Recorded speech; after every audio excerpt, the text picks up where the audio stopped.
नमस्ते दोस्तों, आप सबका मेरे चैनल में स्वागत है। आज की कहानी है ससुराल में पहला पीरियड्स।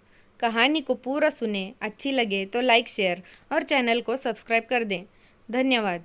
बहू, तुम यहाँ क्यों आई? जाओ अपने कमरे में। शांति, ओ शांति, इधर आ। ये रसोई ज़रा धुल दे और चूल्हा भी साफ़ कर देना। लेकिन माँ जी, मैंने तो थोड़ी देर पहले ही ये सब साफ़ किया है और अभी तो गंदे भी नहीं हुए हैं।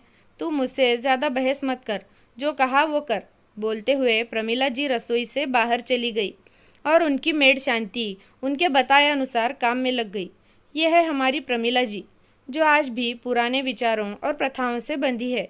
बहू, तुम्हारा खाना कमरे में ही ले आई हूँ, खा लेना और शांति को आवाज़ लगा देना, वो प्लेट ले जाएगी। तुम्हें रसोई में आने की ज़रूरत नहीं। प्रमीला जी की आवाज़ सुनते ही निधि, जो कि अपने कमरे में लेटकर फ़ोन चला रही थी, उठ गई। मम्मी जी, आप क्यों बिना वजह परेशान हो रही हैं? मैं खुद आ जाती, और आज आपने मुझे कुछ काम भी नहीं करने दिया। मैं ठीक हूँ मम्मी जी, मुझे कुछ नहीं हुआ है। बहू, ये क्या बच्चों जैसी हरकतें कर रही हो? तुम्हें नहीं पता कि क्या हुआ है? इन दिनों तुम रसोई में पैर भी नहीं रखोगी। जो कुछ चाहिए मुझसे या शांति से बता देना। और हाँ, हो सके तो अपना बेड नीचे अलग फर्श पर लगा लेना, क्योंकि महीने के ये 5 दिन तुम रोज़ की तरह नहीं रह सकती। मेरे घर में यही नियम है और तुम्हें भी इसे मानना होगा। और 5 दिन बाद अपने कमरे के पर्दे, चादर, तकिए, डोरमैट इत्यादि धो लेना। प्रमीला जी इतना कहकर बिना कुछ सुने ही निधि के कमरे के दरवाजे पर खाने की प्लेट रखकर चली जाती हैं। निधि को समझ नहीं आता है कि क्या कहें। आज के समय में भी पीरियड यानी माहवारी को छुआछूत मानते हैं। एक तो पीरियड में होने वाले दर्द से वैसे ही उसका मूड खराब था।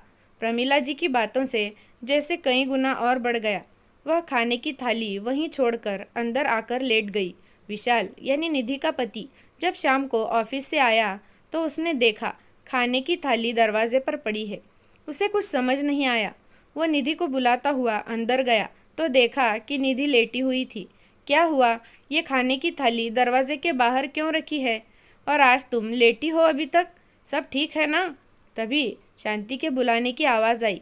बहू जी, ये चाय ले लो, और भैया जी को माँ जी ने नाश्ता करने के लिए बुलाया है। इतना कहकर शांति चली गई। निधि, ये सब क्या हो रहा है?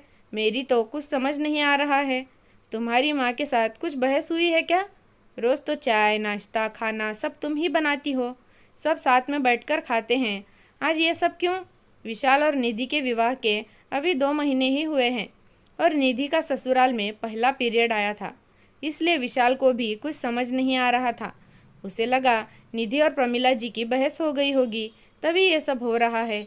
ये सब इसलिए हो रहा है कि मेरे पीरियड्स चल रहे हैं, जिसके लिए ना तो मैं किचन में जा सकती हूँ और ना ही घर के किसी और कमरों में। यहाँ तक कि मम्मी जी ने ये भी बोल दिया है कि मैं अपने लिए फ़र्श पर बिस्तर लगा लूँ और पीरियड्स खत्म होने पर ये चादर, तकिए, पर्दे, डोरमैट सब धुलकर साफ़ करना होगा। विशाल, साफ़ सफाई एक अलग चीज़ है और पीरियड में उसका ध्यान भी रखना ज़रूरी है, लेकिन इस तरह का व्यवहार जैसे मुझे कोई छुआछूत की बीमारी हो गई है। निधि ने रोते हुए कहा। निधि, तुम पहले शांत हो जाओ और मेरे साथ बाहर चलो, हम साथ में चाय पियेंगे रोज़ की तरह। मैं ये सब नहीं मानता। पीरियड ही तो आए हैं, और क्या हुआ है? तुम जाकर मेरे लिए अच्छी सी चाय बनाओ, मैं अभी चेंज करके आता हूँ। विशाल के कहने पर निधि रसोई में चाय बनाने चली गई। बहू, तुम्हें एक बार में बात समझ में नहीं आती क्या? फिर से रसोई गंदी कर दी। शांति भी चली गई है, अब ये सब सफाई कौन करेगा? मैंने तुम्हें एक बार बोल दिया कि ऐसे समय में तुम बस अपने कमरे में रह सकती हो। जो चाहिए मुझे बता देना। तो तुम यहाँ चाय बनाने क्यों आई? मम्मी जी, विशाल ऑफिस से आए हैं तो मैं उनके लिए चाय बना रही हूँ, और मेरे आने से रसोई कैसे गंदी हो गई ये बताइए। सुबह से देख रही हूँ कि यहाँ मत जाओ, ये मत छुओ, बेड पर मत सो। क्यों? तुम्हारे पीरियड चल रहे हैं ना, इसलिए। पीरियड्स में रसोई घर और बड़ों के कमरों में नहीं जाते। ये मेरे घर का नियम और कायदा है। ये हमारे पुरखों ने बनाया है और मैं खुद इतने सालों से इसका पालन कर रही हूँ। प्रमीला जी ने गुस्से में कहा। लेकिन मम्मी जी, ये कोई छुआछूत की बीमारी थोड़ी ही है कि मेरे छूने से किसी और को हो जाएगी। पहले का समय कुछ और था। पहले इतनी सुविधाएं नहीं थी, सैनिटरी पैड्स नहीं थे, लोग कपड़े का इस्तेमाल करते थे। उसे बार बार बदलना और ऐसे में घर के कामकाज और भागदौड़ करना पॉसिबल नहीं था, क्योंकि उस समय शारीरिक श्रम ज़्यादा करना पड़ता था।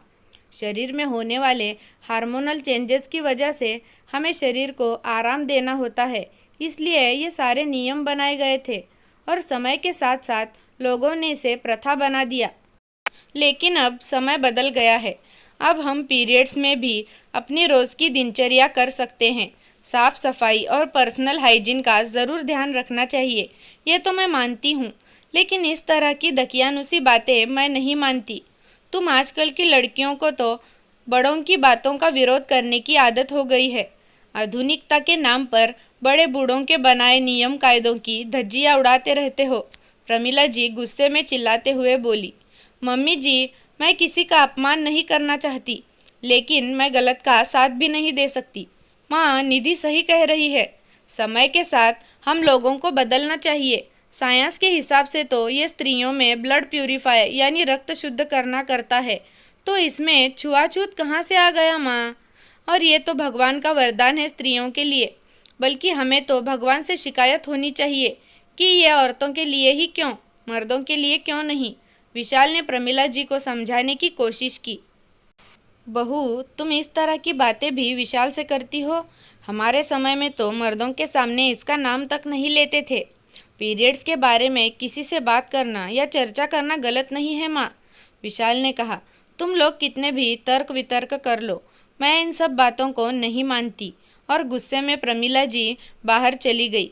लेकिन आज निधि को इस बात का सुकून मिल गया कि विशाल सही और गलत का फ़र्क समझते हैं।